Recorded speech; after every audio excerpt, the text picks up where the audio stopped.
प्रधानमंत्री नरेंद्र मोदी वायुसेना के विशेष विमान बोइंग 737 से पहुंचे थे किशनगढ़ एयरपोर्ट। प्रधानमंत्री नरेंद्र मोदी पुष्कर में आयोजित जनसभा को किया संबोधित। आर.के. मार्बल के chairman Ashok Patni, marble association के अध्यक्ष सुधीर जैन, वासुदेव देवनानी, हरिराम बाना सहित भाजपा के नेताओं ने प्रधानमंत्री मोदी का किशनगढ़ एयरपोर्ट पर किया स्वागत सत्कार। कुछ देर रुकने के बाद 2:21 पर सेना के विशेष हेलीकॉप्टर से पीएम मोदी ने पुष्कर के लिए भरी थी उड़ान। एसपीजी सहित विभिन्न सुरक्षा एजेंसियों ने किशनगढ़ एयरपोर्ट को ले रखा था सुरक्षा निगरानी में। प्रधानमंत्री नरेंद्र मोदी की यात्रा को लेकर जगह जगह पुलिस कर्मी रहे तैनात। पुष्कर के मेला मैदान में मोदी ने सभा को संबोधित करने के बाद दिल्ली के लिए हुए रवाना। मोदी आप सबके बीच से आप ही की तरह एक सामान्य परिवार से उठ करके आया है। आज भाजपा का स्थापना दिन मनाया जा रहा है। मुझे कमल के फूल भेंट में दिए गए हैं, लेकिन एक जमाना था मैं भी आप ही की तरह बूथ पे काम करता था, लोगों के घर पे झंडा लगाने जाता था, दीवारों को चित्र पेंट करता था, कभी पोस्टर लगाने जाता था, कभी जिंदाबाद जिंदाबाद के जहां जुलूस निकालता था। आप ही के बीच से निकल करके आज मैं आपके यहां पहुंचा।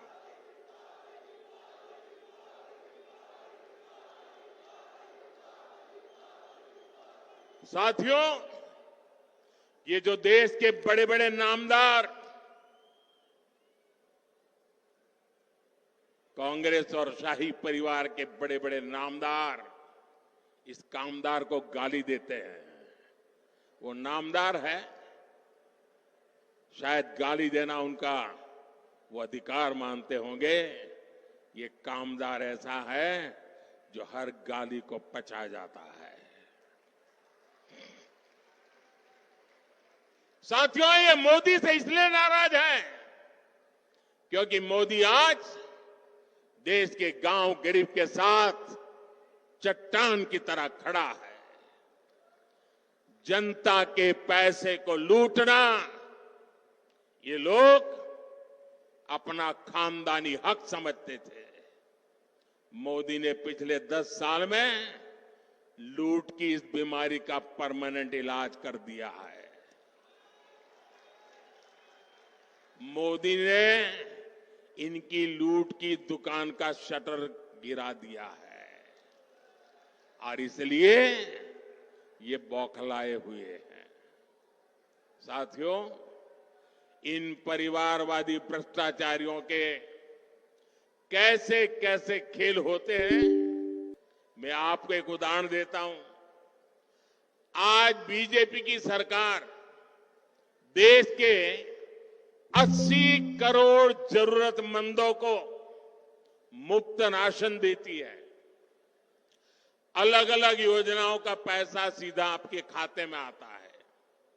10 वर्ष में हमने 30 लाख करोड़ रुपया, आंकड़ा याद रखिए, 10 साल में 30 लाख करोड़ रुपए से भी ज्यादा गरीबों के खाते में सीधे भेजे हैं। जब कांग्रेस की सरकार थी तब जो भी पैसा सरकार द्वारा भेजा जाता था तो बीच में ही लूट जाता था। अब आप सोचिए, कांग्रेस के प्रधानमंत्री ने कहा था कि दिल्ली से 1 रुपया भेजते हैं तो 15 पैसा पहुंचता है। कहा था कि नहीं कहा था? कांग्रेस के प्रधानमंत्री ने कहा था ना कि दिल्ली से 1 रुपया भेजते हैं तो 15 पैसा पहुंचता है। अगर 30 लाख करोड़ रुपया उनके पास होते तो क्या होता, मुझे बताइए। अब 1 रुपया भेजते हैं, 15 पैसा पहुंचता है, तो वो कौन सा पंजा है जो बीच में से रुपये मार लेता है? भाइयों बहनों, हमने जांच कराई तो पता चला कि कांग्रेस ने 10 करोड़ से ज्यादा ऐसे फर्जी लाभार्थी बनवा कर रखे थे जिनका कभी जन्म ही नहीं हुआ था, पैदा ही नहीं हुए, लेकिन योजनाएं उनके नाम पर चढ़ जाती थी। यानी 10 करोड़ फर्जी नामों पर आपके हक का हजारों करोड़ रुपया सीधे कांग्रेस के बिचौलिए के पास जा रहा था। मोदी ने ये खेल बंद कर दिया। मैंने जांच एजेंसियों को खुली छूट दी है। आपने देखा होगा कांग्रेस के एक सांसद के यहां से 300 करोड़ से ज्यादा नगद करोड़ रुपये नगद अलमारी में ढेर के ढेर पड़े थे और पकड़े गए। टीवी पर आपने देखा होगा। आप हैरान हो जाएंगे। ये बैंक के पास नोट गिनने के जो मशीन होते हैं ना, मुझे कितनी बैंकों से लाया, लेकिन मशीन थक गए गिनते गिनते। मशीन बंद हो जाते थे, पैसे निकलते ही जा रहे थे। कांग्रेस का घमंडिया गठबंधन मोदी से परेशान है, इसलिए चिढ़ता है, गुस्सा करता है, गाली देता है। लेकिन कांग्रेस के लोग समझ ले, आप जितना कीचड़ उछालोगे ना, जितना कीचड़ उछालोगे, कमल उतना ही ज्यादा खिलने वाला है।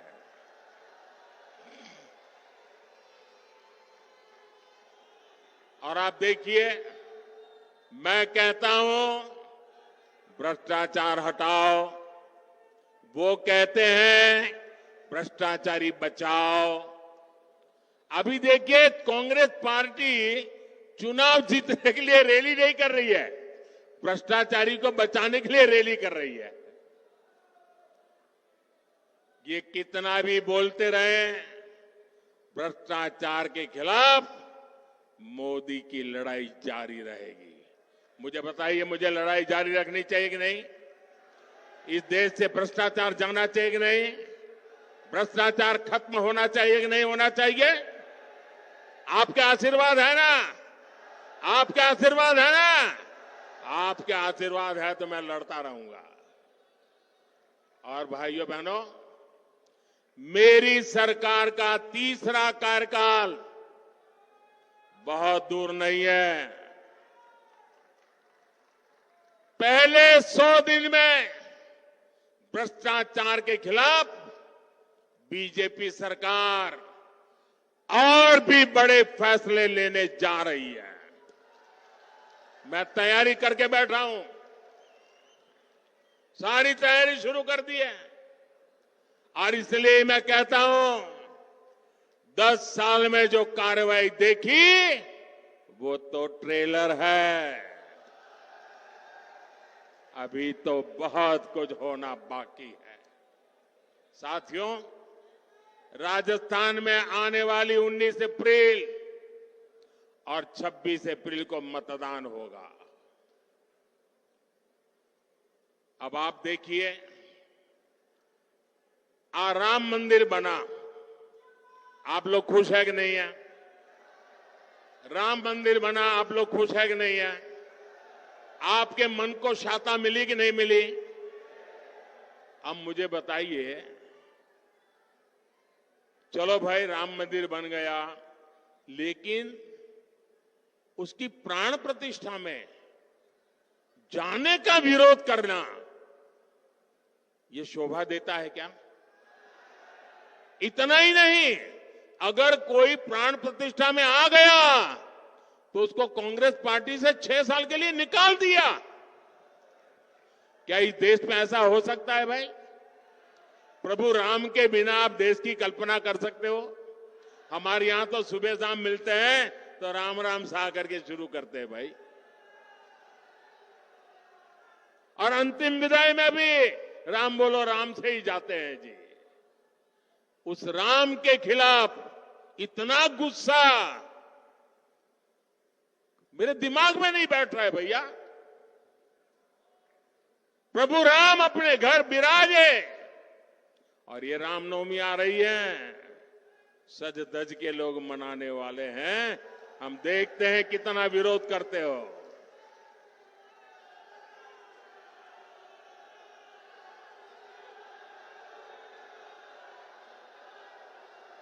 साथियों, 19 अप्रैल और 26 अप्रैल 2 दिन मतदान के हैं राजस्थान में। इस बार भारतीय जनता पार्टी ने अजमेर से हमारे साथी भागीरथ चौधरी जी को एक बार फिर उम्मीदवार बनाया है और नागौर में मेरी छोटी बहन ज्योति मिर्धा जी ने जिम्मेवारी संभाली है। इन दोनों प्रत्याशियों को आपका एक एक वोट मोदी को मजबूत करेगा और मुझे विश्वास है राजस्थान से इस बार भी 25 की 25 सीटें देना ये राजस्थान ने तय कर लिया है।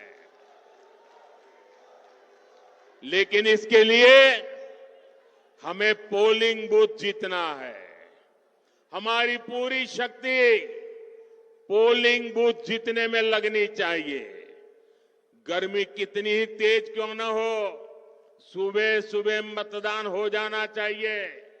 तो मेरी ये बात घर घर पहुंचाओगे? मतदाताओं का आज जितना मैंने भाषण किया वो बताओगे? हर माताओं बहनों को बताओगे? पक्का बताओगे? अच्छा, एक मेरा काम करोगे? मेरा काम है, ज्योति जी का भी नहीं है, भागीरथ जी का भी नहीं है, ये मोदी का काम है। करोगे? जरा हाथ ऊपर करो। करोगे? करोगे? पक्का करोगे? आप घर घर जाना और सबको कहना कि अपने मोदी जी पुष्कर आए थे और मोदी जी ने आपको प्रणाम भेजा है। मेरा प्रणाम पहुंचा दोगे? हर परिवार में मेरा प्रणाम पहुंचा दोगे? मेरे साथ बोलिए, भारत माता की, भारत माता की, भारत माता की।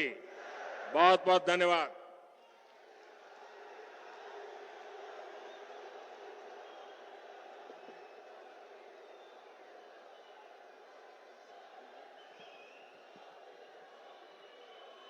विकसित और सशक्त भारत के लिए सतत कर्म करने वाले ऐसे कर्मयोगी नरेंद्र भाई मोदी जी की गारंटी पर पूरे देश को विश्वास है।